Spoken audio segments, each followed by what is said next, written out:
You're listening to Themes and Memes, a different kind of movie review. My name is Adam, and here with me I have my co-host Aaron. How are you doing today, Aaron? Very good. Good to be here as always, Adam. It is good to be here. And we're going to be reviewing a very, very interesting film, actually a documentary film today.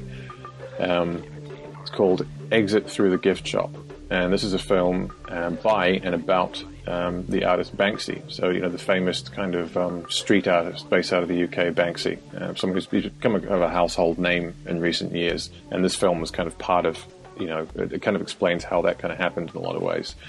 But as to what the film is actually about, it's an interesting and intriguing question, isn't it, Aaron? Because it's kind of about a lot of different things, and the message is also multi-layered, and there's a lot of different, almost contradictory and sort of conflicting, you know, sort of sentiments and messages put across in the film. So exactly how I would describe it, I'm not sure. I mean, it has been described as a mockumentary, and I think that's probably the yes. Yeah, there's elements of that in there for sure, but it's also a legitimate documentary that's documenting real things too. So it's both at the same time, I really do think. And I love this documentary. I like I was telling you, Adam, I think it's a masterwork, masterfully crafted. It's crazy. And it's saying a lot, and it's doing a lot, and the subtlety involved in the technique of this film is really it's impressive. I think they did a great job with this one. Yeah, I really enjoyed it. I think this was one of Aaron's recommendations. I'd never heard of it, but I have to say it was an excellent choice, especially for themes and memes, because that's what it's all about. It's all about the themes and the memes, and how the world of themes and memes and ideas work in a lot of ways. But I guess to start off here, I should probably run through a synopsis of the story and the documentary. Now, it is quite a long, convoluted story, and so I've just written a synopsis out, and I'll plow through that. But before I do, I should probably just note that anybody who hasn't seen this documentary is going to make no sense of the synopsis or the discussion. Yeah, I know. So you got to go watch it. Go watch it. Yeah, go watch it. Hit the pause button. Hit the pause button. And come back when you watch the film. It's on Netflix right now for anybody who has that. It's on there. Yep. So basically, we are introduced, you know, briefly to the character of Banksy and what he's kind of all about, and we're told that this is his film, and then we're introduced to a character called Thierry Guetta. Now, this is a Frenchman living in Los Angeles. Kind of a strange character. He's definitely eccentric. I would probably go out on a limb and say slightly disturbed as well. Yeah, he's got some kind of mental disorders and neuroses. Yeah, he's definitely neurotic, and a lot of idiosyncrasies going on there. But so he's living in LA with his family, and he's running in like an upmarket vintage clothing shop where he basically gets like damaged factory seconds and remarkets them as collectibles at, you know, like high street prices. Which is, you know, interesting. But yeah, very interesting. Yeah. I just want to say quickly on Terry, I actually relate to him in a few ways. Yeah, I thought you might. He carries around a video camera and documents his life, just everyday things, and makes a documentary about that. That's something that I used to do about the same time that this documentary would have been filmed. I was doing that myself, and I've also sold vintage clothing. I turned around cheap clothing and for more money. So I'm a little bit like Terry. I hope I'm not quite as heavy as him, but probably just about. He did remind me of you in that sense anyway when I saw the film. So I was thinking about that. That's funny. Yeah, so he's got this neurotic behavior whereby he's like a compulsive photographer, and, you know, so he's, as you say, he's constantly filming everything. He's walking around every day, you know, with his handheld handycam thing, filming all of his experiences, kind of compulsively. But in his travels, he returns to France, you know, his native land, and unwittingly kind of finds himself filming one of his cousins, and he learns that his cousin is actually a prominent street artist over there known as Invader. Now, this character Invader puts up Space Invader's artwork. Space Invader is his full name, yes. Oh, Space Invader. Oh, okay. Yeah, because he's invading the space, get it? That's a play on words, but he's also the Space Invader characters from the game. Yeah, so it's a play on words with the art and the concept, yeah. So he's putting up these, like, that kind of pixelated video game type stencil art everywhere, and stickers and all that kind of stuff. But so Terry is documenting, his kind of nocturnal activities, doing this street art, and he's awestruck by it, and he, very, very sort of enamored with the whole concept of street art, and this leads him to continue, filming these activities, and he eventually meets up with Space Invaders International colleagues. There's a whole bunch of them that he kind of, films and meets and that kind of thing, but one of them is called Shepard Fairey, who's based out of LA and Terry's hometown. So this is the guy who is most famous for the Obey meme. It's a picture of it's a stencil of that old wrestler. What was the wrestler's name? Andre the Giant. Andre the Giant. Yeah, and it's got that Obey. Yes, it's the Obey Giant. Yeah, it just says Obey, and it's got the face of Andre the Giant. It says like his height and weight or something. Yeah. That was his big entree into street art. Was he just posted that everywhere, and then he went from there. And people will probably be familiar with that one. It's on baseball caps and bumper stickers, and you see it everywhere. It's pretty popular. It became a brand. Yeah, it was a brand. Yeah, but Shepard Fairey also did that famous Obama kind of stencil as well during the 2008 campaign, where you've got the kind of the red and the blue white stencil. It says Hope. This is Hope. Yeah, that's the one. Yeah. So Thierry starts documenting Shepard Fairey's works. Now, Shepard is, initially dubious about Terry's motives because he's kind of a weird character. He's, compulsively filming everything. But, he's intrigued by his enthusiasm for what he's doing, and so he allows him to continue filming him. And the two of them actually embark on a road trip across the States together, documenting Shepard and other street artists along the way. And during this process, Terry starts hearing more and more about this mysterious and notorious Banksy character. Because he'd never heard of him before that time. Now, one thing to note at this point is that although Terry's doing all of this filming, he never actually reveals to anybody that his filming activities are purely one of these eccentric compulsions that he has, and that he doesn't. He tells everybody that he's a documentary filmmaker. Yeah, he's making a documentary about street art, right? Wasn't he doing it at this time when he was Shepard Fairey? Well, that's how he got in there. So I mean, it was the weird thing was that it was more implied than anything else. This guy with the camera shows up, they all think, oh, he's documenting us, but he never actually said that that's what I'm doing. And he of course doesn't reveal that it's just this weird habit that he has, and he's just kind of an eccentric guy. He's just I think it's only later, like, to impress Banksy when he finally meets him, is that he says, I'm making a documentary, and it's just one of those things he says to get what he wants, and what he wants is to meet another famous person and just hang around with him, and he also happens to have the camera on because that's what he does. Yeah, exactly. He's not a documentarian, no. And of course, he never actually reviews any of his footage. He's got a whole archive, a whole room full of old tapes. That was painful. I know, it was painful just watching. Boxes of tapes that were unlogged. I was oh man. I know. Because I've done video editing, and you've got to log your tapes. It was just the thought of that was like, it's painful. Well, I haven't done video editing in that particular way, but it was still painful looking at it because I could see just how much work he was looking at and having to deal with all of that. But so many. Yeah, there's so many, thousands of them, I think. Thousands of them. Yeah, ridiculous. And I don't think that was something that was staged for the film or faked. I think this Terry character is real, and those boxes of tapes are real, I'll say. Yeah.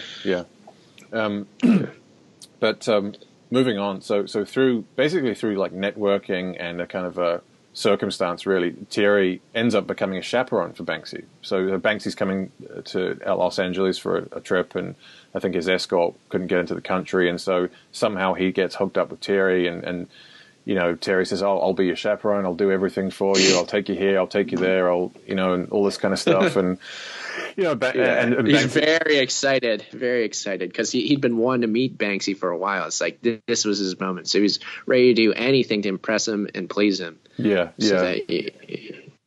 that they could hang out more or less. It's a pretty kind of sycophantic relationship. And a bit weird, but I mean, he's very excited nonetheless. And Banksy obviously decides to take advantage of this and think, well, I've got somebody on the ground here who can help me and all this type of stuff. So those guys actually end up developing a friendship because Banksy is kind of, if nothing else, he's intrigued by the notion of having somebody document his work. Because he's been so sort of anonymous and secretive. And so this ends up in Banksy allowing Terry to come back home to the UK with him, with Banksy and continue filming him in his native environment. So he does that, and it shows him, Banksy working in his studio and putting up these installations around London and all that kind of stuff. But through this experience, Terry eventually gets inspired and starts kind of posting a little bit of his own street art, which is basically a kind of a stencil sticker of himself with a camera, which looks it looks like a Banksy drawing, to be honest. It's like taken from a photo of him, and then they just turn it into that graphical piece there to be stenciled. But he ends up posting this sticker stencil thing around the same sites as all this other street art. So it's kind of mirroring his real life interactions with filming the artists. So he's filming them doing their street art, and then he puts his own artwork of a picture of him filming the street art and all that kind of stuff. So. That's interesting, but he's just copying what he saw them do. So he becomes a street artist. Like, oh yeah, I know how to do it. I'll just do what they did, and here it is. And his street artist name is Mr Brainwash, right? Well, he doesn't get quite that far yet. Not yet. Okay, that's later. Okay, never mind. So at that point, he's not Mr Brainwash. He's still not yet. Yeah, just the guy, just that image of the guy with the camera. That's it. Yeah, it's just that at that point in the film. In the story anyway, but so moving on, I think this is maybe 6 months down the track. These guys are still doing their thing, and Banksy has got his first exhibit gallery thing coming up in Los Angeles. Yeah, I think it's his first kind of foray into the American market, if you will, and he decides that he wants to basically stage a publicity stunt in Disneyland, whereby what he does is he chains a life-size dummy of a Guantanamo Bay detainee to a fence in the park, and then gets Terry to film the public reaction. It's right by the Big Thunder Mountain railroad or roller coaster for anybody who cares. What that silly thing is, this is where he is in the park. You're listening to somebody who's been to Disneyland more than once. That's unfortunately, yes. I know it well. So he ties up this dummy thing, and it's obviously like a commentary on the Disneyland, Fantasyland world that Americans are living in, completely oblivious to the horrors that are going on just off their shores. As part of the war on terror, it's become a political statement, blah blah blah. And this is, of course, done on the anniversary or around the anniversary of 9/11, and so around that time, which is pretty stupid, really. And because this stunt obviously provokes a full security alert at Disneyland, and they shut down the rides. And full security is big at Disneyland. People who know Disneyland realize that too. It's got pretty scary security. Yeah, well, we see that in the documentary. It's they don't mess around with that kind of stuff. No. So Banksy ends up escaping. He changes clothes and gets out, but Terry ends up getting detained because he was seen filming it, and he gets interrogated by security, and he actually successfully he denies any involvement. He manages to hide his photographic evidence. And he's eventually released. But and obviously up until that point, Banksy had been somewhat dubious about Terry, and in terms of who is this guy, what are his motives? He's kind of weird, but at that point, he really earns Banksy's respect and his trust, because he kind of he kind of took a bullet for him in a way. He was the one that ended up getting interrogated, and he denied everything, and he got the footage and got out, and Banksy says at that point Terry was my guy, is what he says. That's so right. He gets initiated into being one of Banksy's chosen comrades, or whatever terminology you want to use here. Yeah, kind of like his second in command or something. I don't know. Helper. A PA. Helper, his PA. PA. It was, it's PA. That's what he is. Cameraman. Cameraman, PA.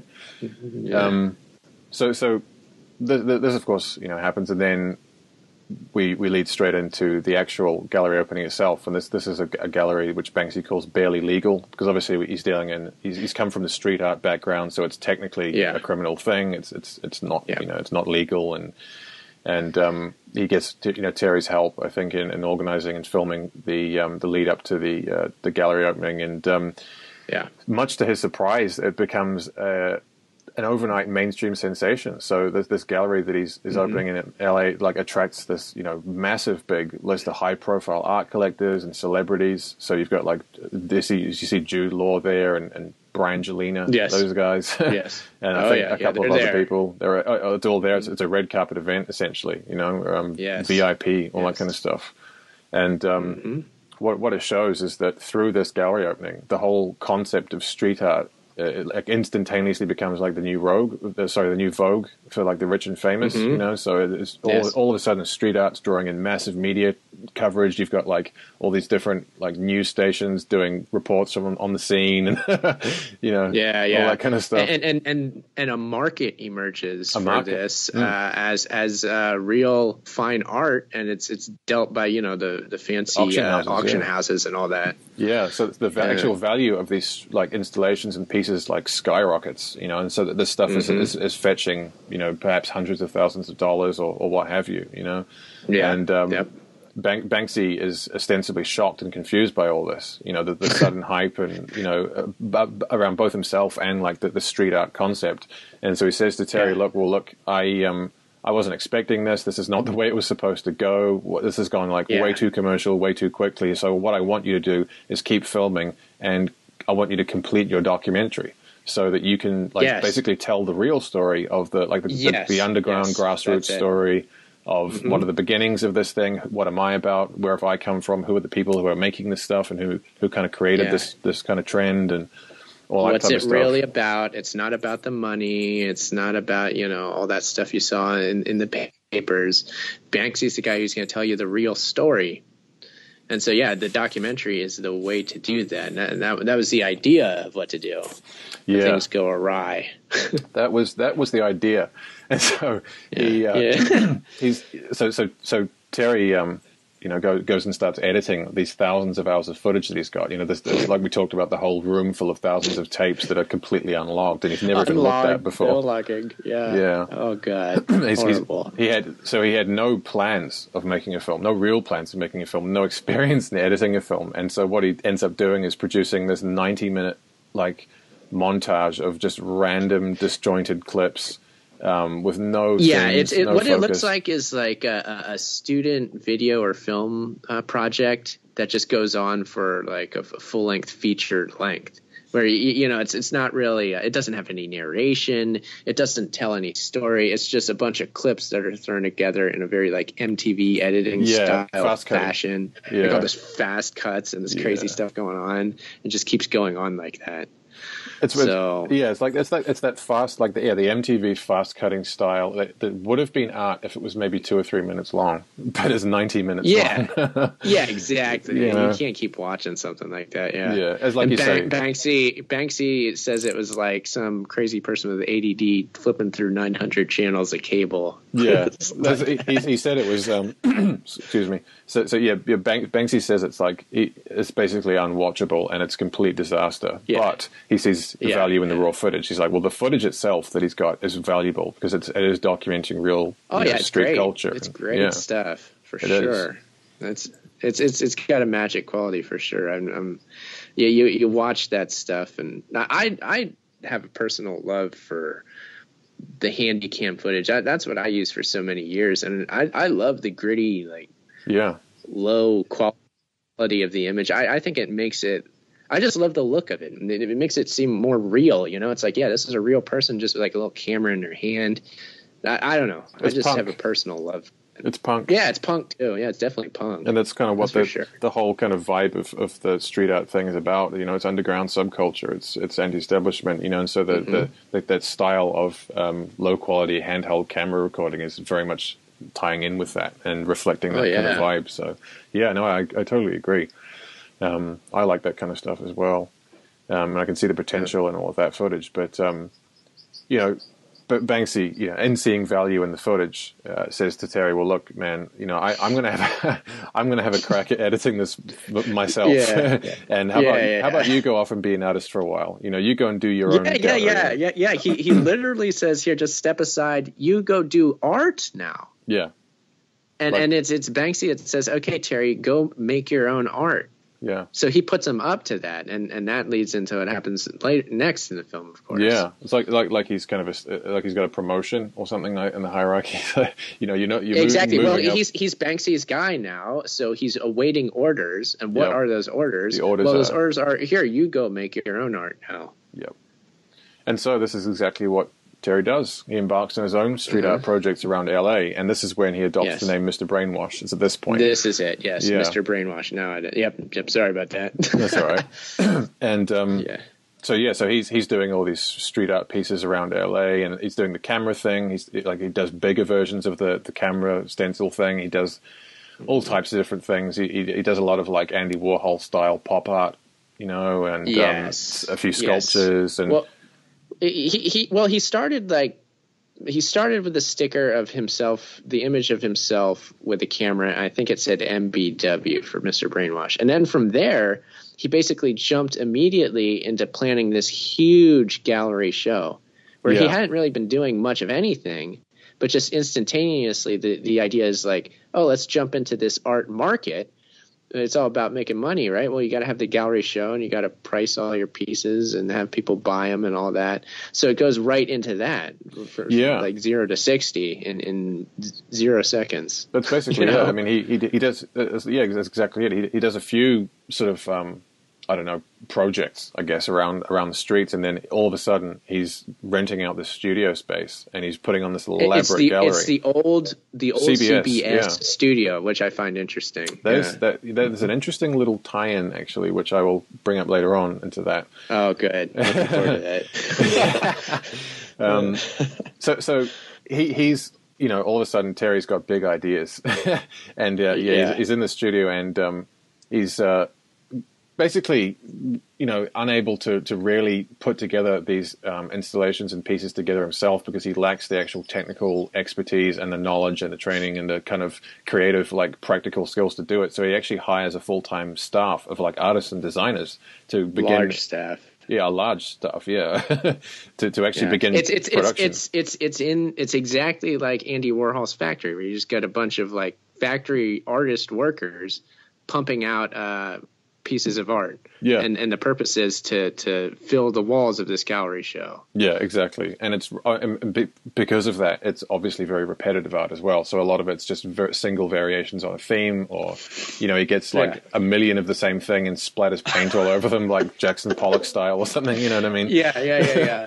Yeah. It's very postmodern in that it's so hackneyed and trite. That any meaning that would have been in a piece would have been in it is like it's devoid of that. It's like a total ripoff of every piece of art you've ever seen. Yeah, especially when it comes to like Andy Warhol, blatant ripoff of Andy Warhol, not just in the style of the factory production of the art, but the actual imagery itself.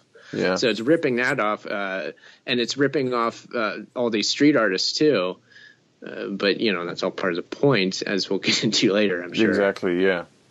So it's as you say, it's very contrived artwork. It's basically what he's doing is just taking all of the popular themes from established pop culture sphere, from things like Andy Warhol, from all the other street artists, pop art. Yeah, pop art, exactly. It's just basically pop art.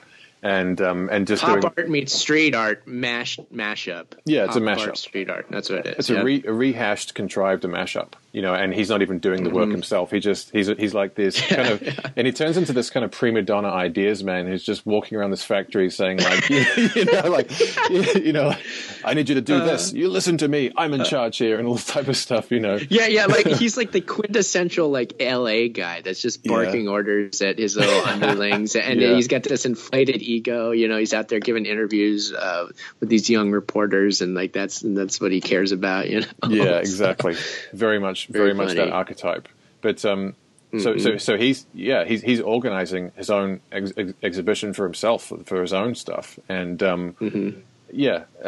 he actually ends up injuring himself when he's trying to put up some kind of installation, and he tells Banksy, and Banksy ends up feeling sorry for him, and he sends him some professional help to kind of keep the gallery opening on schedule. Some of his people, and we then see that also interesting. Like, who are these people? How does he know them? All that sort of stuff. Yeah, and how can he just questions? And how can Banksy just order people to go over and do his bidding for him at the drop of a hat like that? I mean, he's got tremendous resources clearly from that, and then also in his previous gallery show, the actual Banksy show. Yeah, I mean, how did he get an elephant in a big there? pink elephant, a live elephant? I know. I mean, I don't know what kind of legal red tape you got to go through to get an elephant into a building, but I can only imagine. It's a ton, especially in the state of California. Yeah. Doing anything, it requires a lot of paperwork, a lot of, going down to City Hall. Yeah. I can only imagine what getting an elephant in a gallery would be like. Well, I mean, we can probably get into this like a little bit later, but I think there's probably a little bit of maybe authorities looking the other way in this scenario, which is very interesting. I think that's present at least in some cases. So maybe not in that specific circumstance. I think it must have to do with connections too, because Banksy's got to know people in LA, and people in LA in the film industry. I mean, film industry is something that could pull off something like that. Like, oh yeah, we need an elephant in our film. Yeah. So they would know how to do that. So if he knows the right people in LA, which it seems like he does, they'd be able to help him out with that. Yeah. And again, he knows the right people to go over there and fix the Mr. Brainwash show from a technical standpoint. They're talking about insurance and all this when they go in there. Like, well, what are you doing for the insurance? Yeah. Terry's like, what? What do you mean? What are you talking about? I'm an ideas man.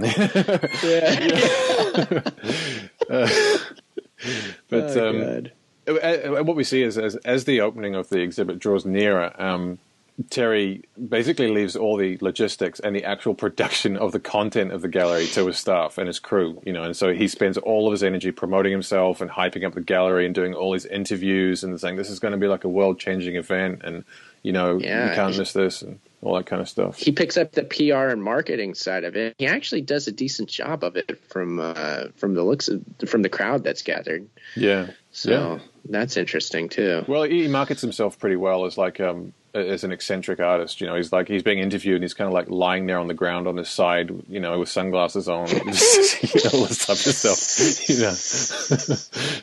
So yeah, I mean that kind of stuff draws people in for sure. It creates that mystique. That's what you do. The artist mystique. It does. Yeah. But the artist mystique.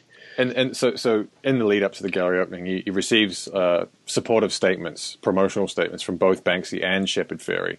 He says to them, "Look, I need some help in promoting this. Can you give me a quote that I can use or something?" And they give him these kind of quotes saying that this guy is absolutely out of his mind. You've got not in a good way. You've got to see him and all this kind of stuff. And he's posting these big quotes up on billboards and stuff, and he ends up. That's his primary piece of PR marketing right there. It's like, hey, look. Banksy puts his name, he endorses it, Shepard Fairey endorses it, and those are the two big names that he uses in his marketing campaign, and it worked. It worked big time. Because he lands himself on the cover of LA Weekly magazine, and this is some guy who's basically got no experience as an artist whatsoever, and all of a sudden his gallery's being posted on the LA Weekly magazine, and it's pretty crazy. Pretty funny, but, pretty humorous. He continues spending all of his time just giving interviews and talking about himself and hyping up his artwork, and so the actual content of the exhibit is left completely disorganized and incomplete. And they're it's the same day. There's a day of the gallery, and it's the walls are still bare, and his whole crew are running around trying to. Frantically. They don't know where to put everything. The thing is, there's ridiculous amounts of art, and the labor becomes, well, what do we do with all this? Where does everything go? And he's not there to tell them. So they just have to the crew just ends up throwing stuff up on the walls. Yeah. Because, what else are you going to do? And there's just massive, massive amounts of it. It's crazy. And so they've got the whole thing where each guest, each patron gets a souvenir painting, which is basically just another Andy Warhol / Jackson Pollock ripoff, Yeah. The way of making them unique is he rode by in his wheelchair and just splattered paint on him, so each one had a different splatter of paint on it. Exactly. That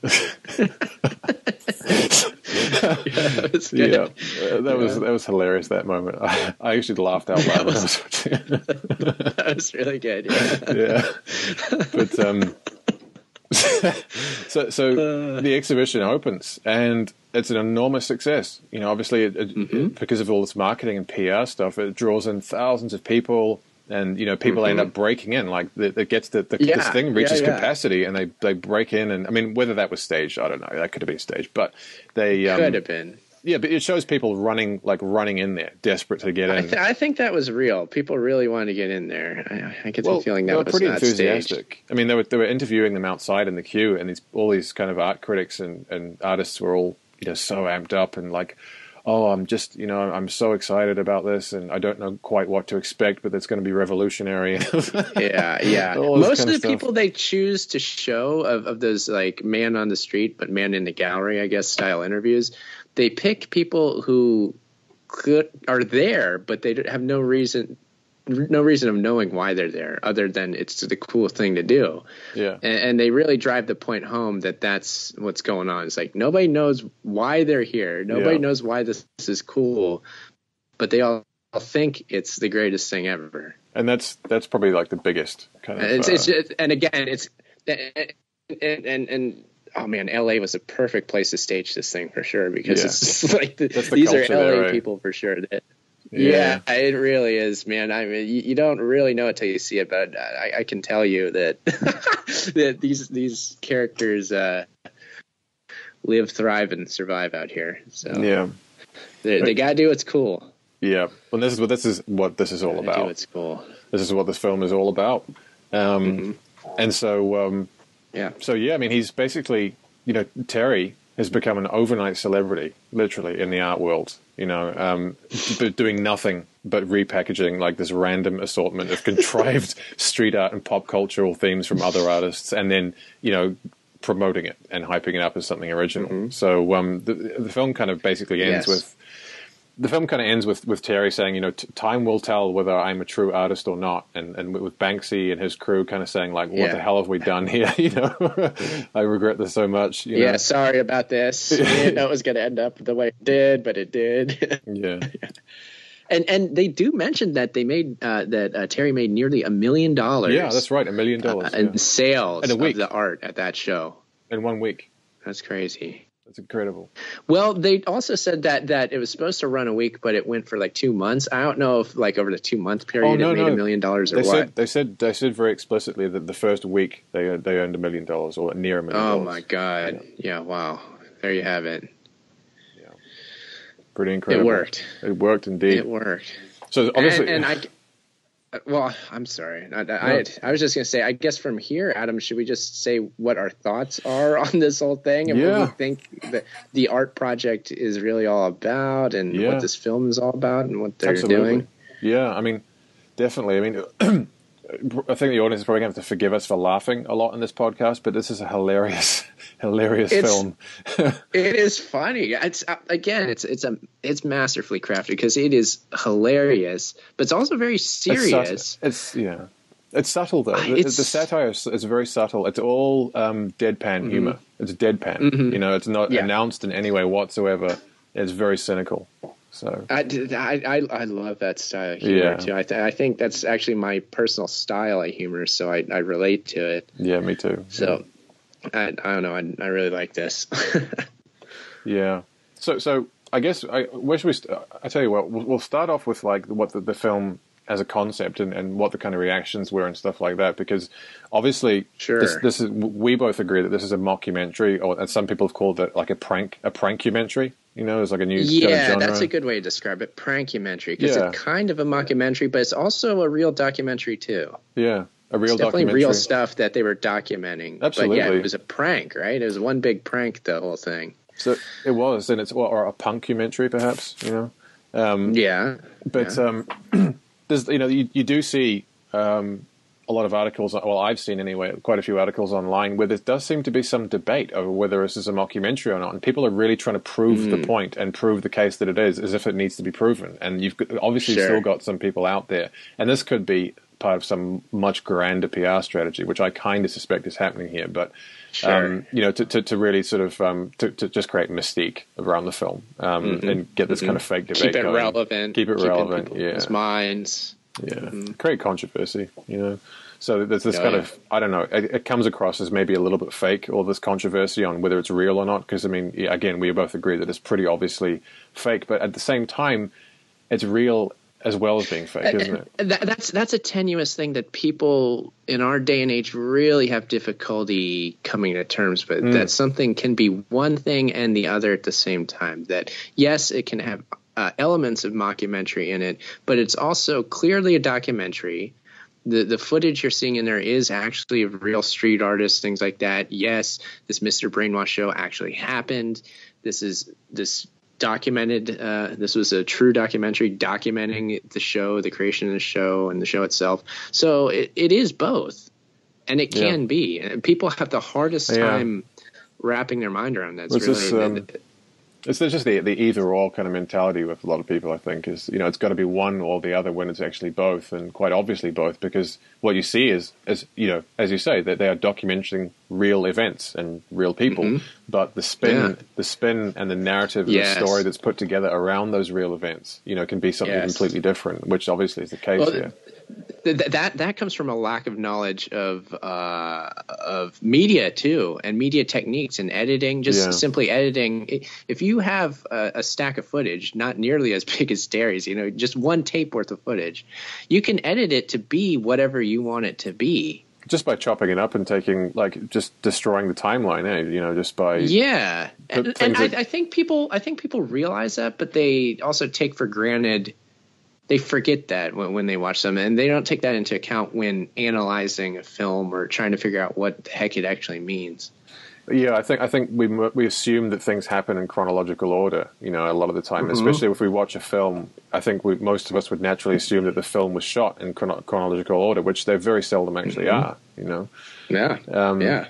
And so, I think that's probably a big part of it. But so it is very much a real documentary, but it's also a mockumentary on account of the spin, the story, the narrative, and the kind of messages that are being put across, and through. And it's being made by this huge street artist Banksy, so it's going to be within his style, and it's going to be a project like his street art project, right? He's going to be giving a similar message that the message of his street art has. Well, the very concept of putting up a piece of street art is in a lot of ways a publicity stunt, and this is essentially what this documentary is. It's a publicity stunt. And as to what it's saying and to what the messages are is very interesting, because, again, we've got this kind of blending of the real and the fictional. And so you've kind of got a blending of other ideas there as well in regards to what types of messages they're trying to get across and what kind of statements they're trying to make. But, I mean,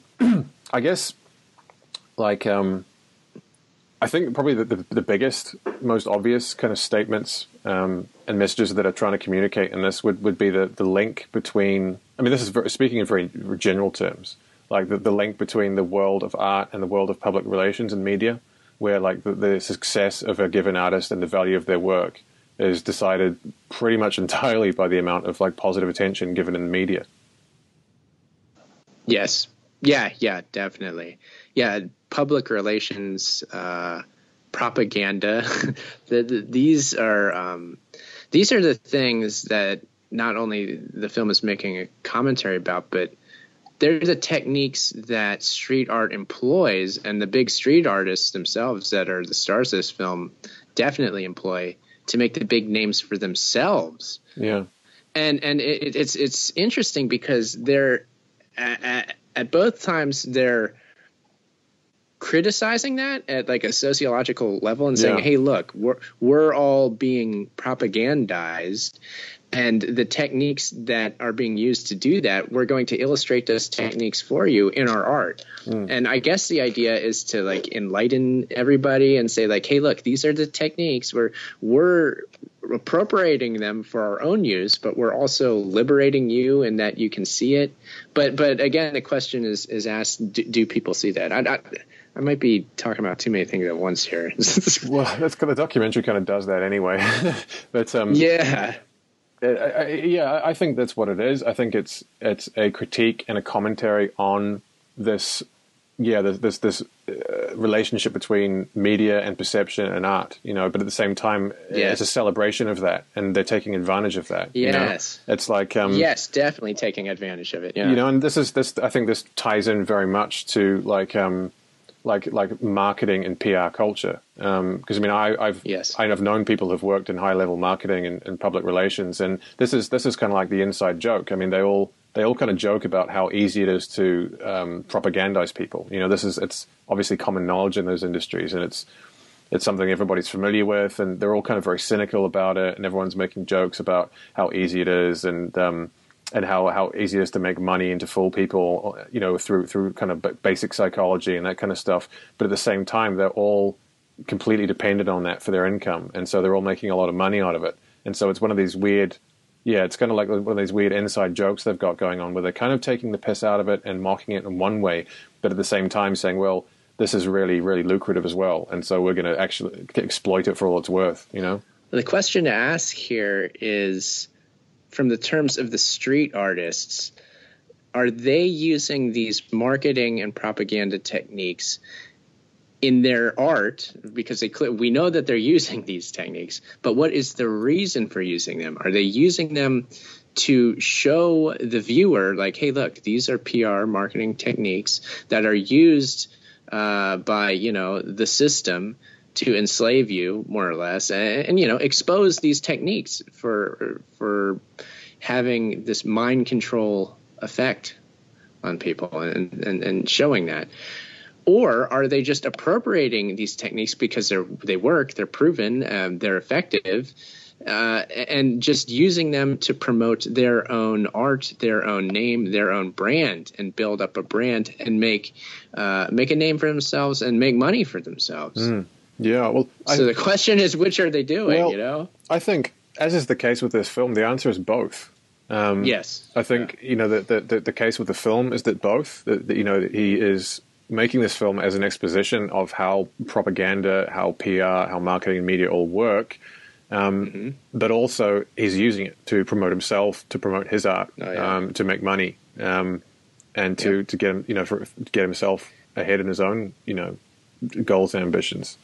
So it's interesting, And the questions with Banksy really, and he is so good at creating mystique around himself. It keeps you wondering, and I don't really know the answer of like how much money might Banksy be making, and is it about the money or is it about this like social justice that he's clearly? I mean, the art clearly has the social message, and it's so easy to see that and to read that. But is it just that? Or is there that other side to it, to Banksy? I think with Shepard Fairey, history has told his story in that, he turned Obey into a clothing line, and he's it's become a cash cow for him. So we know that. So Shepard Fairey, he has to busy himself to convince us otherwise, that he's still doing it for art's sake. And I think he goes to great length to prove that to people. Yeah. And again, to what level are each of these guys, working in these different realms? It's difficult to quantify. It is, but I think again the best way to describe it would just to liken it to that kind of internal culture within the industry of PR and marketing, where it's we will mock and we will expose and to some degree, but we will also completely exploit, for our own ends. And this is obviously the case with someone like Shepard Fairey and his Obey kind of meme, because I remember the first time I saw that, I couldn't quite make sense of it. I was kind of like, this is obviously some kind of pop culture, pop art meme / theme, thing that's going around. But what is it saying is, it's obviously he's mocking authoritarianism, totalitarianism, fascism, what have you. But he's doing it in such a way that is kind of, it's, I don't know, it's kind of cynical, and it's... over time with Shepard Fairey, it started out with just Andre the Giant. It was the Obey the Giant, and it was just a picture of Andre the Giant, and it said Obey. It didn't really mean anything. And he himself has said, the power was just in the repetition of the image. Repetition. And it just becomes important because people remember it. Yeah. And then it moved from there when he started making it into a clothing line. He turned it into Obey Propaganda. So the clothing would say Obey Propaganda. And at that point, he more explicitly started showing you that he's using propaganda techniques because he's saying that explicitly. Yeah. So only later, as it became more of a commercial product, does the actual message that this is propaganda become more clear. So it's interesting that, both coincide with each other. Well, it's kind of this kind of synergistic feedback thing happening where he puts this kind of meme out there, this image out there, and it takes on a life of its own. And then he draws inspiration from that reaction and turns it into something else, or kind of evolves the concept into something that's, I guess, more highly alchemical. Yeah, very alchemical. Involving it into something that's kind of got a clear kind of political, satirical message to it, So there's a lot of gray areas going along in this world and in this film, and I think the film was fantastic in putting that across, But it's full of this kind of cynical self-satire that I was referencing before, where everybody knows it's bullshit, but everyone's still making lots of money out of it, And the people are still buying into it too, even though they know it's bullshit too, and they're being told that constantly. But the machine just keeps rolling along. There's like no way of stopping it. Almost, it's got a life of it takes on a life of its own, as we were saying. It's like for when Banksy has this barely legal thing, this gallery that all the celebrities show up to. I mean, these celebrities have been told by their own networks and publicists and whatnot that this is the cool place to be, this is the great thing to see, this is this is where you need to be, and all this kind of stuff. And I'm sure that within those circles people have got some understanding of the fact that they're looking at something which is kind of satirical, which is almost taking the piss out of them and their culture in a lot of ways, but because it's fashionable and because they're told it's cool through this PR machine, they all still kind of go along with it anyway because everybody benefits from it. They benefit from being seen at those events and being seen at the auction houses, and that whole culture just feeds in on itself. Which is very much what the film's about. To me, I love thinking along these lines because it shows that the process and the techniques and the overall system are what's in charge ultimately. Yeah, because they dictate the behavior of all these people that have to comply within the parameters of this system that is working. Because what else are you going to do? You have to get on the gravy train. You have to, if you're going to do anything that is effective, you got to use the proven techniques that are effective to do that. And that's the marketing in terms of celebrity and in terms of art and ideas, all these tenuous, immaterial things. It hinges on promotion and PR. If people don't know about an idea, it doesn't mean anything. And Bernays went on and on talking about this. If you have your little event, you can have an event, but if nobody writes a news story, if nobody says anything about it in some big publication, then it essentially never happened. Yeah, that's right. Yeah, I remember he said that. Yeah, I remember that quote from Bernays. It was like, if something happened and was not on television, then it didn't happen. If something didn't happen but was on television, then it did happen. It's all about the perception game and the literal creation of meaning. It's kind of like the meaning industry in a lot of ways. When you think about PR and media and marketing, all that kind of stuff. Oh yeah. Yeah, well, it exploits so many of our primitive drives and the things that we all want and strive for in life, even like really high idealistic drives within people that are really good. It can take those and exploit those things and then twist it just in so that you're selling like some stupid product, or even worse, you're propagandizing some bad campaign of whatever that is not a good thing, but because you did it effectively, because you got the word out there, because you convinced everybody, won the hearts and minds, well, you're doing this horrible thing and nobody really realizes it's horrible because they've been told it was good. You can do those sorts of things if you're a master craftsman. And Bernays, again, back to him, he was the master at this, self-proclaimed father of PR. he insinuates that he uses terms like alchemy, and he begins and ends his book Propaganda with order out of chaos. Yeah. So he starts it by saying order out of chaos, and he ends it by mentioning order out of chaos. So, he's telling you that these are occult powers, like this is occult science here at work.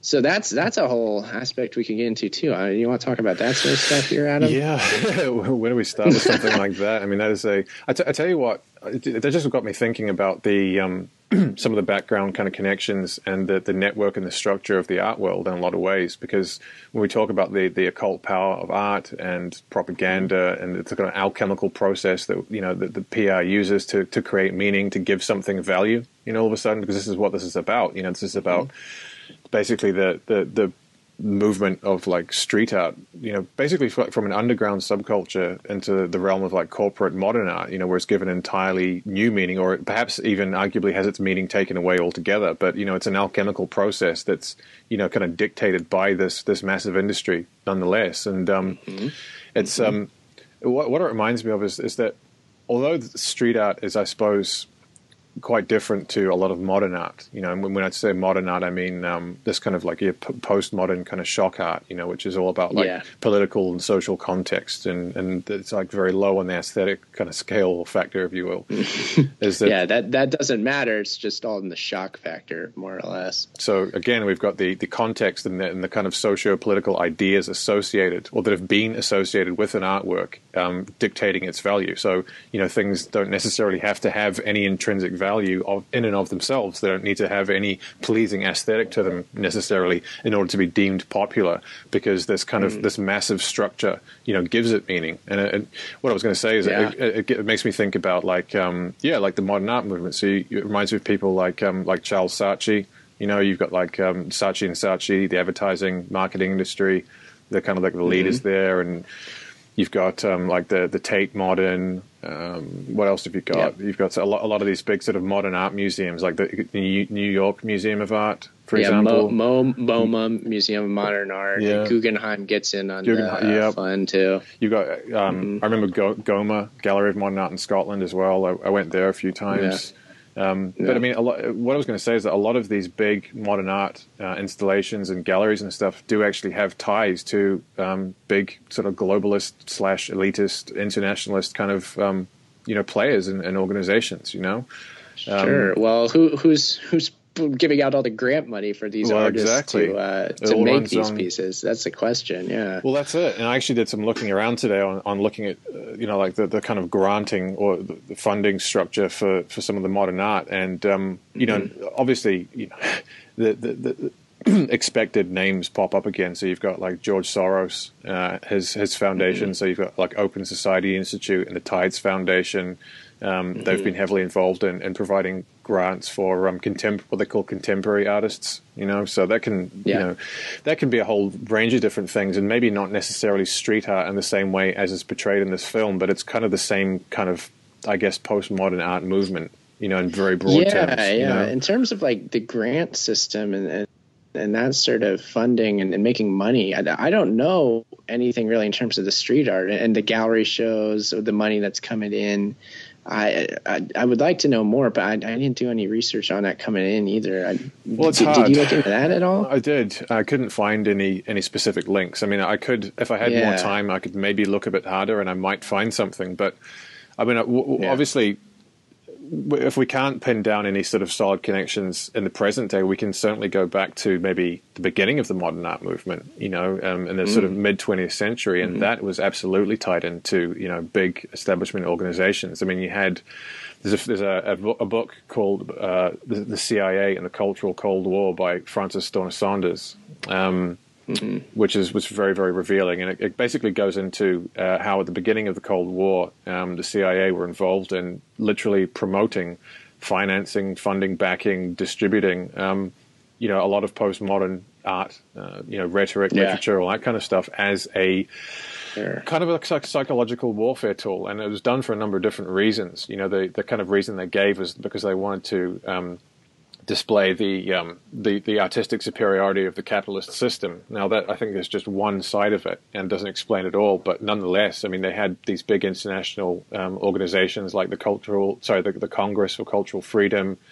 Again, you had the New York Museum of Modern Art, which is set up by the Rockefellers. You had the Tate Modern, which was set up by I think the Crown, and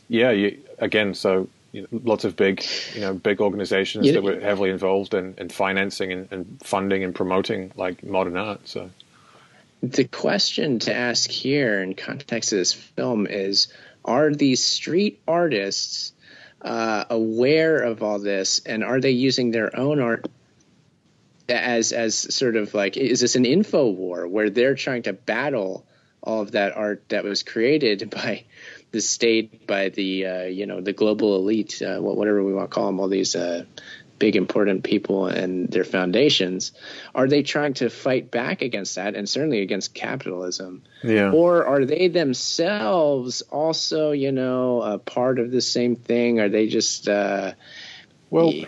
You know what I mean? I do. Where do they fit into this? Well, I think it's a little bit of both, because if we look at the background of this movement, funding, the kind of networks and structures that are put in place there, it is coming from big establishment orgs, but at the same time, these are supposed to be countercultural, revolutionary, radical artists, but they're getting their grants and their support from these organizations. And so I think for that reason, in some ways we do see, that there are plenty of valid points and what you might call good, positive social messages being kind of espoused by a lot of these artists. But I definitely think so. Yeah.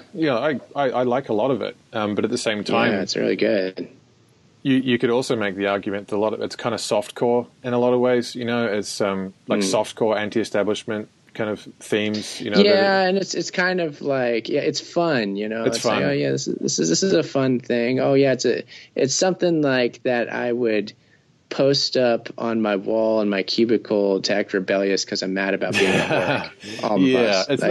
It's almost like that, like certain Banksy pieces are like that. They're very, very much like that. They're often lean because they're dealing with things like social inequity, politics, geopolitics, wars, that kind of stuff. They do often lend towards maybe a leftist or maybe socialist kind of sentiment. So it's kind of focusing on like anti-consumerist, anti-materialist, anti-capitalist ideology, really. And so this is, I think, part of,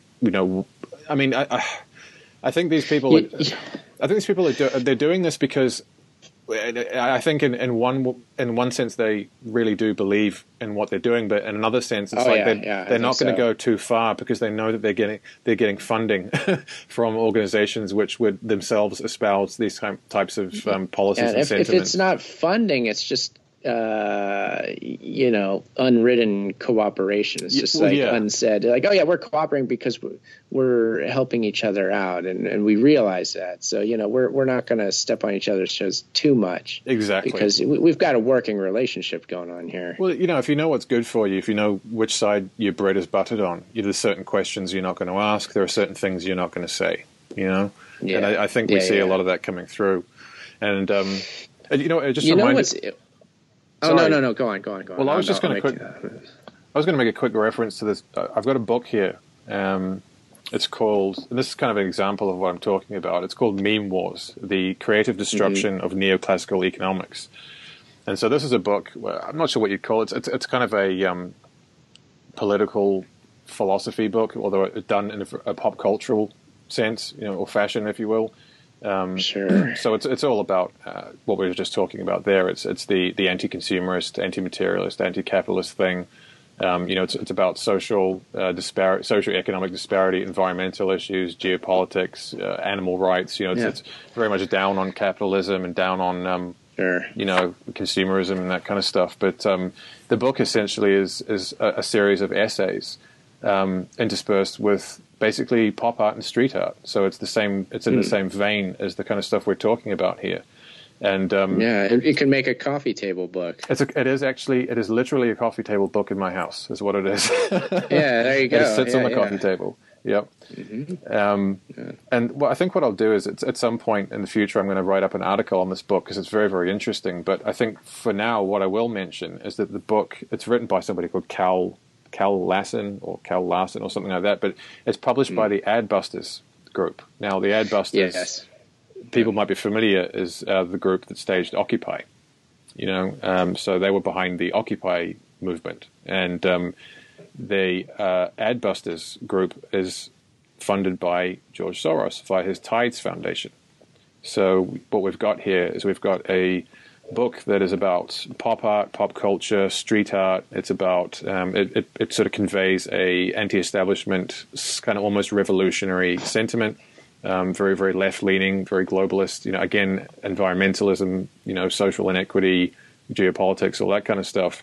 And it's being financed by George Soros and through his foundation. So this is this kind of ties into what I was talking about again with the whole kind of anti-establishment, revolutionary modern art / street art movement. And again, we haven't been able to find any solid connections between the world of street art and these organizations, but it's in kind of the same vein, if you will. And so again, it makes sense to me that I think these people who are involved in this, like we said, they are both taking advantage of the systems in place for their own purposes in order to get their message out there, whilst at the same time, delivering some reasonable critiques of, economics of the system, of establishment, that kind of thing. Oh yeah, it's definitely legitimate issues that they're bringing up, and it strikes at a nerve, and that's what's so brilliant about the artwork itself. Is it's, again, like this film, it's masterfully created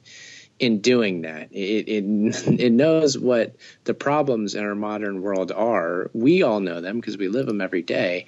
And the way it depicts that visually is just it's dead on. It's so good. It's great, and that's what makes it good art. And to me, what's interesting in the way to look at this with the artists themselves is in terms of secret societies. And this brings it back to the occult side of things too. Yeah, sorry, we got lost there. We were supposed to be talking about occult and alchemical stuff, but anyway. Oh, no, that's okay. No, I mean, occult just means hidden, right? Yeah. So all this stuff, like, people think modern art, like, oh yeah, it's that art that's in museums that I don't like. So to them, it's a hidden fact that, such a thing as a grant for art to be made even exists. Most people don't think about that because it's not within their world. They don't think about that. But definitely, I think with the street artists, you could describe them as a secret society, and how official that may be, whether they actually like made their own secret societies of street artists, that doesn't even matter. I mean, they operate the same way in that they keep each other's secrets. They look out for each other. They do favors for each other. They seem to have these sort of initiation rituals with, like, Terry becoming Banksy's guy. That's exactly right. He was like a neophyte, wasn't he? Definitely. That was an initiation process right there. He Absolutely. had to go through a terrifying ordeal, and he came out he showed courage. He showed dedication. Yeah, dedication and resourcefulness, and he came out the other end doing everything right. And so he was initiated into the secret society that Banksy is a part of, the street art society. And Banksy himself, he's like this guy who nobody knows his real name. And all the other street artists who presumably do know who he actually is, they keep the secret of his name. And so this is a secret society, and just Banksy and the actual identity of Banksy himself is something you could pick apart as, like, is Banksy a single person, or is he a group project of this street art secret society? And they just put this single name on this project that they're collectively working on because, that works. You read books by people talking about secret societies. This is always insinuated that, this historical figure wasn't a figure as such. He was just a historical character that was created to embody all of the accomplishments of the secret society. And they had very real goals. And ideas in mind that they're promoting, and they did it through the work of this historical character. So is that what Banksy is, and what's the nature of this street art secret society? What do you think, Adam? Yeah, that's really interesting, and I kind of was thinking along those lines as well. And I think what got me thinking about that was that when we're looking at the character of Banksy in this documentary, and also the character of Terry as well, is that they're constructed personas very, very clearly. You know, these people are, you know, they've prefabricated a certain kind of persona that they are acting out within the context of the film. You know, and that got me into I guess it got me thinking along similar lines in that. You know, we could have a situation where Banksy, who obviously is working with a whole team of people, you know, he has his little society of helpers, if you will, you know, who are kind of, you know, helping him put up his installations and all that kind of stuff. I mean, is the scenario, like you say, where he is simply the front piece? Is he the spokesman, whereby they have created this kind of, they've all kind of prefabricated this persona for him to be, the spokesperson for a whole group of people who are and when they need together. to, they just wheel out a guy in a black sweatshirt that you can't see his face. And like, here comes Banksy again, the guy with the black sweatshirt that you don't see his face. And the second question is the same dynamic in play with Terry?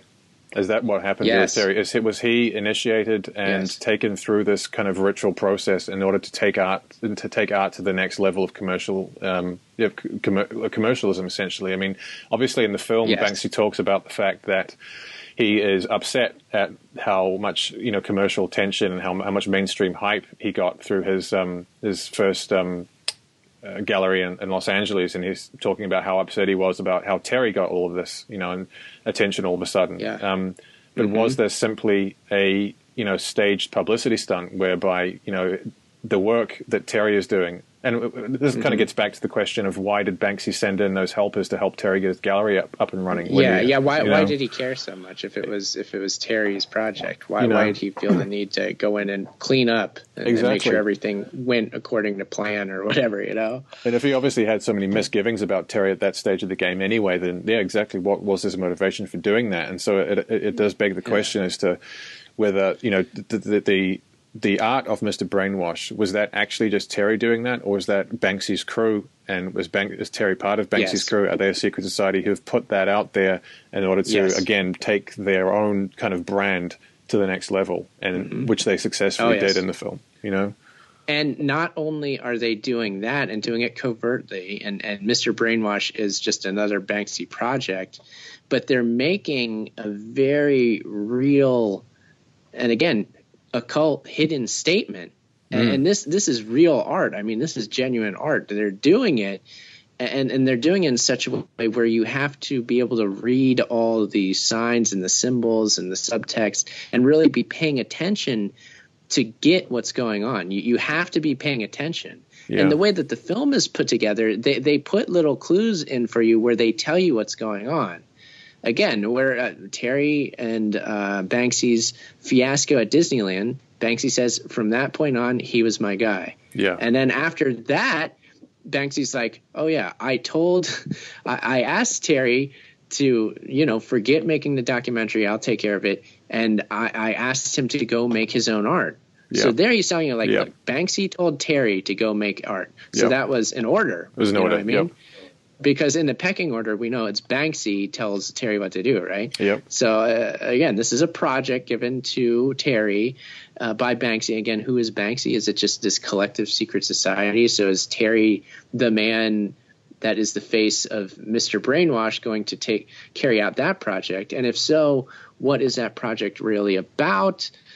It's a commentary on this whole shebang. Like, look at how stupid everybody is in just buying into this marketing. It's so easy to create the marketing. All we got to do is come up with a one-liner quote from Banksy, a one-liner quote from Shepard Fairey, put that into advertisements. People will come in. We just got to mass produce this art. It doesn't matter what it is. In fact, we'll just intentionally make it the dumbest, most hackneyed thing ever. And we're going to charge crazy amounts of money for it. And we're going to put this silly guy, Terry, we're going to say that, you know, he's the man. He's Mr. Brainwash. Yeah, yeah. And in that vein, it's like, I tell you what it reminds me of is the whole way that the film unfolds with all of these kind of PR strategies and big publicity stunts, and the kind of the statements and the reactions that they make along the way in response to these events. It's almost like ritual drama in a way, isn't it? They're playing out roles. So Banksy is kind of playing the role of somebody who is kind of haphazardly thrown into this scenario, and he doesn't know what's going on, and Terry's playing the role of the fool, in a lot of ways, if you think about it, and so, it reminded me very much of a ritual drama where everybody's playing a role in a ritual event, which is an alchemical process to create something new, so... Yeah, and not as successful on so many different levels. Yeah. It's successful on a financial level because they sell $1 million worth of this garbage. It's successful from a marketing PR stance because it got so much attention. So many people came in. So many people believed that this was like the cool thing to do. Like this was legitimately like the best art thing to happen in the last 10 years or whatever. So they pulled that off, and they also pulled off their subversive social commentary and saying, look at how stupid the whole thing is. Yeah. Like, look at you idiots. You're falling for this again. And that's the real meaning of this project. Like, look, we're playing a joke on the whole thing. Like, what side of the joke do you want to be on? Do you want to sit back and observe it, and you don't have to buy into it? You just have to look and see what it is. Or do you want to be one of the dopes that pays like thousands of dollars for a Mr. Brainwash piece and be fooled? Well, you know what it reminds me of, actually, is a little quote by one of Banksy's henchmen or supporters, or one of his PAs, or whoever, whatever they are. Whatever they are, his brethren, probably, more likely his brethren. His brothers. But he says, at the end of the film, when they're talking about Terry's rise to stardom, he says something like, I'm not sure, I think the joke is on. Actually, I'm not sure who the joke is on. Actually, I don't think there's a joke at all. That was very interesting. And that's kind of revealing, in a lot of ways, isn't it? I mean, what do you think about that? Yeah, absolutely. Yeah, it definitely pops up to me. I'm like, okay, yeah, this guy is telling you that it's a joke on somebody, but then he kind of backpedals even. Yeah, and so it's like, I don't know who the joke is on. But if you're thinking from a filmmaking standpoint, they chose to put that in there. Obviously. It's like they could have easily cut that out. Like, no, they want to put enough evidence in there and enough admissions in there so that you can figure it out. It's like, hey, look, we tell you if you sit there and you pay attention. And if you sit there and you critically analyze things, you can understand what we're doing and what this is really about. Well, and likewise, if you do that with PR and marketing, you can see through the bullshit and you'll be okay on the other end. But who actually does that? Yeah, I know. But I tell you what's interesting is if you look at I'm just looking on the Wikipedia article for Exit Through the Gift Shop now, and this is the one quote of the entire film that is mentioned in the article here. And it says, like, I'll read it out and it properly here. It says, I think the joke is on. I don't know who the joke is on, really.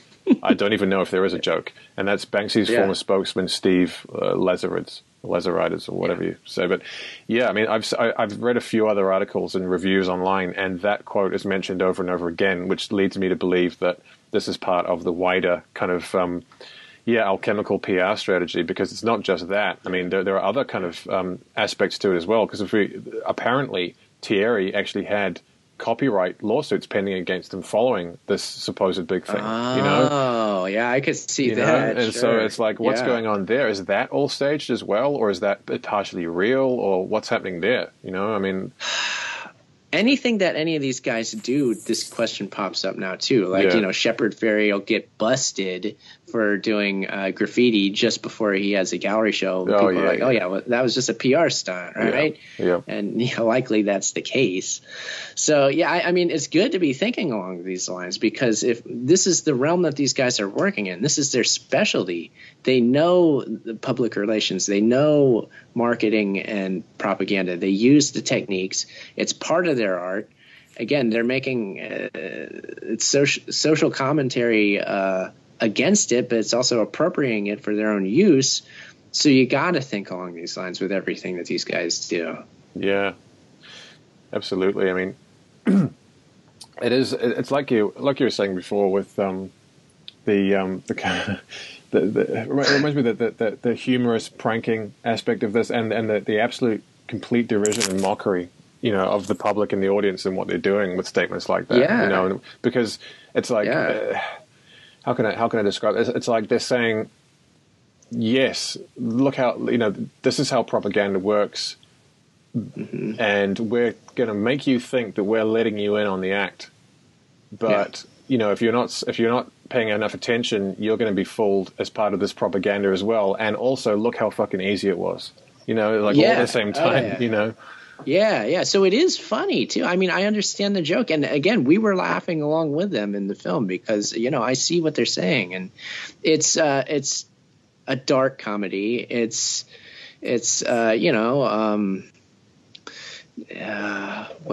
comedy. It's a divine comedy that we're living in. I mean, that's the reality we live in. This is how things are, and I guess maybe.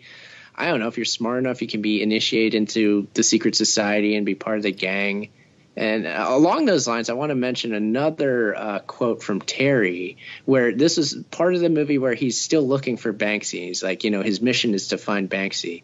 And he says, what angel was going to bring me to that person?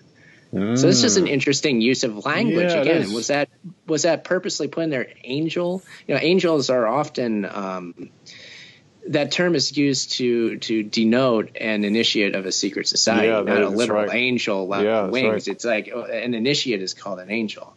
So, was that put in there purposely? I don't know. It's definitely symbolic, no matter why it was in there. Yeah, there's a lot going on in this film. I should probably watch it again, actually, because I think, especially following the discussion today, it's almost like they're probably going to be a number of other little giveaways, embedded within the film in regard to the kind of the occult or alchemical process that's going on there. In terms of people giving away, this whole thing is a stage play. This is ritual drama. We're telling you a truth, but also hiding the greater truth from you. And I think there are probably going to be other little statements in there as well. I'm sure I could. I'm sure I could have thought of one before. I had something in my head, but I kind of lost it now. So, oh well. What's an interesting story now that just happened this past week was that there's this new breaking news that people figured out who Banksy was, or somebody thinks they figured it out, and it happens to be this member of Massive Attack. But this is one of those stories that comes out. There's a new revelation, but it's probably like a half truth sort of thing, and everybody involved in the story insinuates that this 3D guy or whatever from Massive Attack says, I'm not him, those are just rumors, but he's my friend. He's shown up at a lot of gigs, and I guess Banksy wrote a lot of wrote a foreword for one of his books or did the album art or something.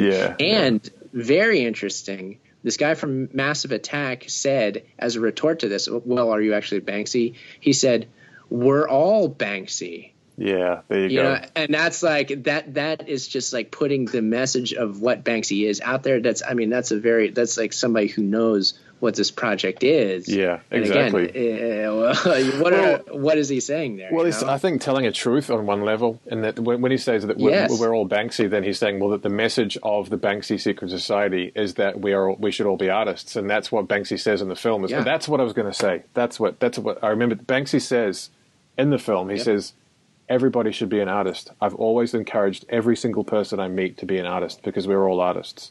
Yeah. And that's what I was going to, So I think he's telling a truth about the message, the meaning, the purpose of Banksy. But he's also deliberately obfuscating in order to confuse people and to create more hype and to push the speculation and the mystique even further, because that can be interpreted on so many different levels. And you know what I mean? It's like we said before with the kind of the sleight of hand and the sort of double meanings that are so common within secret societies. They're giving you a truth on one hand, but they're also giving you mystery and withholding the truth on another. And it's only for those who have eyes to see to actually figure out what the kind of higher meaning is. So, yeah. There was also the derision of the profane public in that too, and that he said, I used to tell people to do their own art, but I don't do that too much anymore. That's implying right. that Terry is an idiot and he made his own art and look how it turned out. Yeah. But that only makes sense if you're looking at this at the exoteric level, as a that real, Terry actually is who he is on the surface. and you're seeing things there. So he's not mocking Terry like it sounds like. He's mocking you for not understanding what this is. You see? That's right. Yeah. So he's doing so many things. He's telling you what the point of Banksy is, that everybody should be their own artist, but he's also implying that only certain people can do that, the ones who, have the powers of perception or whatever. Yeah, absolutely. But I guess as we sort of draw things to a close a little bit here, it's we can I think conclude pretty clearly that something like this is going on. I mean, as to exactly how it works, we don't know. But what we've got here is we've got a history of modern artists and modern art movements being connected to, if not malicious or malevolent organizations, then at least organizations with big resources and big money. Because that's something that we see throughout the film. Banksy has got endless resources, and Terry seems to come up with endless resources. And it's explained that he's giving all his life savings, but it's not really enough. Yeah, like he remortgaged the house, his business or something. Yeah, exactly. None of this makes sense, to me anyway. Yeah, exactly. So we're talking about, artists who have connections to, immense resources, immense finances, and also artists that have occult knowledge as well. And so when we're talking about people who have occult knowledge and occult resources, I think that raises a lot of interesting questions, because you got to wonder as to what's going on here. Because obviously, if we go with the conclusion that we've kind of come to with this film today, then what we're talking about is that this was an occult process on a number of different levels. I guess on the kind of immediate personal level to the Banksy group, what they're trying to do is to raise their kind of art and their message up into a new level altogether and make a hell of a lot of money off it. Whilst at the same time, they're also making a statement about the cynicism and the bullshit that's involved in PR and perception and media and networking and all that kind of stuff. So, I mean, I think it's almost like, so many other films and so many other sort of subjects we've discussed, in the past in relation to how secret societies work, where they have one goal, they have a kind of, which would be their stated goal, and then they have a whole bunch of other goals on top of that. They will give truth on one level while withholding and obfuscating the truth on another. And the film has multiple layers of meaning here. So I think, fantastic film. I really enjoyed it. I think it was very, very interesting on so many levels. And what do you have to say about that? I'll say real quickly that I saw this movie when it came out in 2010 at a theater in Long Beach. So it was awesome. I actually saw this thing in the theater, and I loved it. I mean, and the message I got the first time I watched it, like I was like, okay, I see what they're saying. But I feel like the second time I watched it, I came in knowing that, like this thing was going on. So I looked at it from that angle the whole time through, and I got even more out of it. So this is definitely the kind of film you can watch and rewatch. And it's really good. It's a really good film. Yeah. Highly enjoyable, and obviously a lot of, multiple layers of meaning going on. And I think we could probably talk about this forever, and maybe we'll return to it one day. I think I'm definitely going to, definitely going to watch it again at some point and see what else pops up. But it's very, very interesting film. So highly recommended, everybody. Yeah, I definitely recommend it. Absolutely. Okay, we'll conclude the show here, I guess. Yeah, another fun show. Another fun show out there on themes and memes. Yeah, this is something I'm pleased about this, because this is something I wanted to do for a long time, is to address the subject of art and of modern art and how those things are tied into public relations and perception and media and all that kind of stuff. I think I personally definitely rate street art above what you might conceive of as kind of like contemporary modern art, because I think it has more aesthetic value. I think a lot of the sort of modern art is cold and it's sterile. It's all about it's all about the social, political context and the shock value and all that kind of stuff. And I've got some real interesting theories on why that stuff is being so heavily promoted by so many big organizations like the Saatchis, or at least Charles Saatchi anyway. I get the feeling that the street artists are genuine too, and they're doing it because they really believe in what they're doing. Whatever is going on behind the scenes, I do think that that they feel as though they're communicating a message that needs to be communicated. That comes through to me. How much subversion is going on? That's the difficult thing. You just can't pin down exactly. It's hard to pin down because you've got people like Banksy who started out trying to communicate a good message, but then at the same time he wants to make money, and so he's kind of he's critiquing the message and critiquing the way the whole thing works, whilst kind of also putting out a message that would contradict all that at the same time. So it's the question remains: how much money is Banksy making? And again, if Banksy's more than one person, how do you make money in that way? Is this the money made as his gallery shows go back into funding the workshop and funding the project? The collective pot to just keep buying paint and supplies. Like, how does that work? I mean, this is interesting to me, is like the difference between Banksy and Shepard Fairey, because clearly we see, again, history has told the story of Shepard Fairey. He's a guy who's put his real name, supposing that is his real name, out in the public, and he's made a brand of himself, he's made a brand of Obey, and he's gone on to make a lucrative living out of that. So we see that. With Banksy, it remains a mystery. And I think the mystery is... on the surface, it seems like it's about the art, but I don't know. You can't say for sure. Well, it would seem to me that the mystery is kept that way for a reason. I think with Shepard, yes.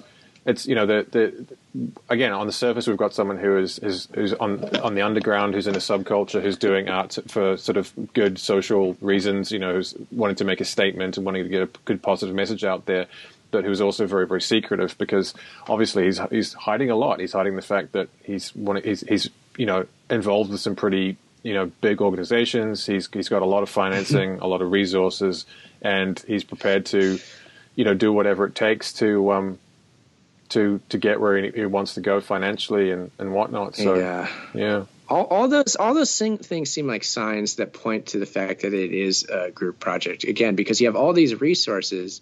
The resources are this collective sort of thing of, if it's a collective project, the more people involved, the more resources that you have, the more connections you have, because with each person knows this many more people. Yeah. And if those people are willing to get in on the project too, well, they could be considered Banksy. Well, we're all Banksy, right? Exactly.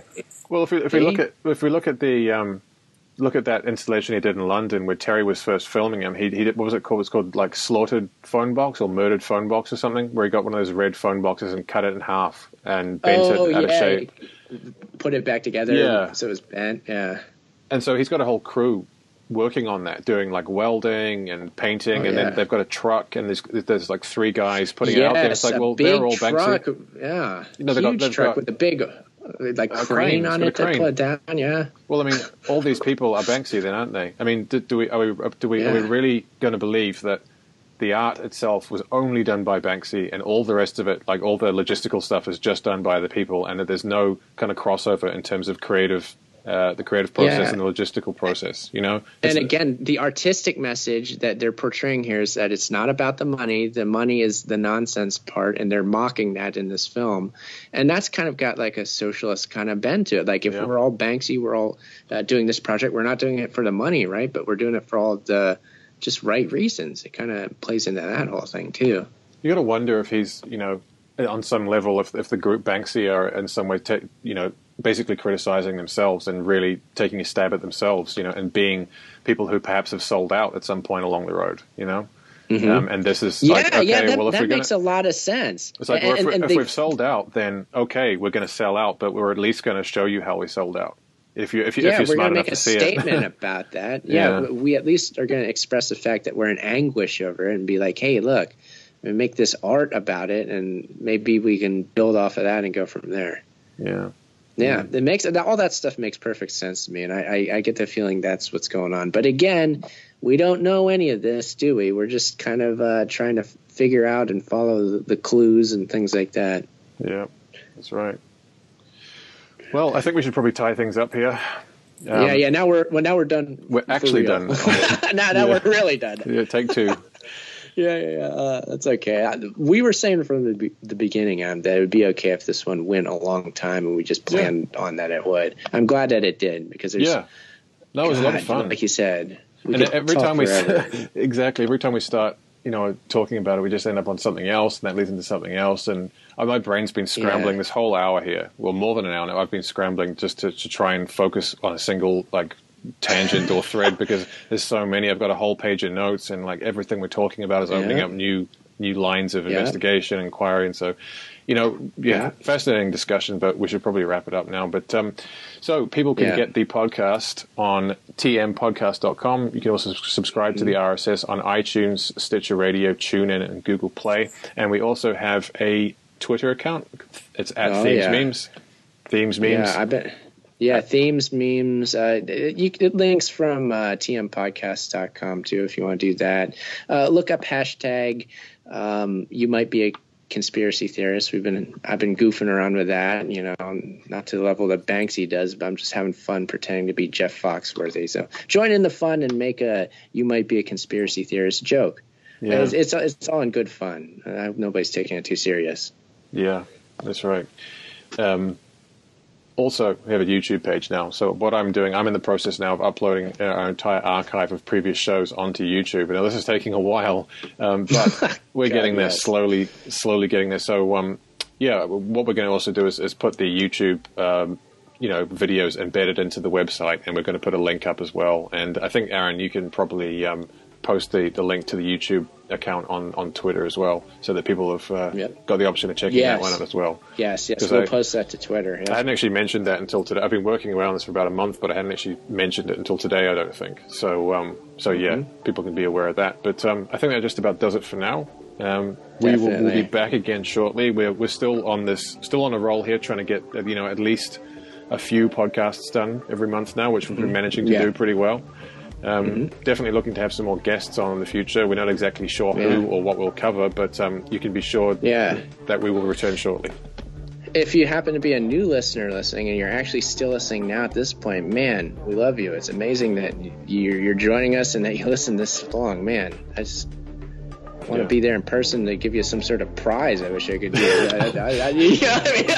Just the thought of that is... The Themes and Memes Medal of Honor, Yeah, you deserve it. Yeah. Kudos to you. Thank you. Yeah. Okay, Aaron, it was great talking to you, man. You too, Adam. Take care.